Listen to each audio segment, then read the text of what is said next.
Manikganj medical college হাসপাতালে কেনাকাটায় অনিয়ম ও দুর্নীতির অভিযোগে অভিযান চালিয়েছে দুর্নীতি দমন কমিশন। অভিযানে 2021 থেকে 2024 সাল পর্যন্ত কম্বল, ম্যাট্রেস সহ নানা কেনাকাটায় বাজার মূল্যের চেয়ে কয়েক গুণ বেশি ব্যয় দেখানো হয়েছে বলে প্রাথমিকভাবে প্রমাণ পেয়েছে দুদক। এছাড়া হাসপাতালের খাবারেও অনিয়মের প্রমাণ পেয়েছেন কর্মকর্তারা। বৃহস্পতিবার সকাল 11টা থেকে বেলা 2টা পর্যন্ত দুদকের সহকারী পরিচালক ওয়াহিদ মঞ্জুর সোহাগের নেতৃত্বে এ অভিযান পরিচালিত হয়। হাসপাতালটি প্রতিষ্ঠিত হওয়ার পর থেকে বিভিন্ন অনিয়ম দুর্নীতির গুঞ্জন ছিল। সুনির্দিষ্ট অভিযোগের ভিত্তিতে সকালে অভিযান পরিচালনা করেন দুদক কর্মকর্তারা।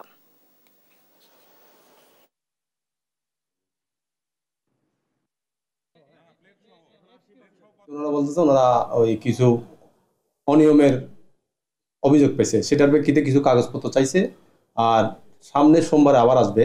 তো অবশ্যই এটা একটা ভালো উদ্যোগ, কারণ এটার পরে প্রেক্ষিতে সবাই সচেতন হবে। যদি কোনো ত্রুটি বিচ্যুতিও থাকে সেটাও সবাই ওভারকাম করে আরও ভালোভাবে কীভাবে হসপিটাল চালানো যায় সেদিকে আগে যাবে। অবশ্যই এটা একটা ভালো উদ্যোগ, আমি এটা সাধুবাদ জানাই।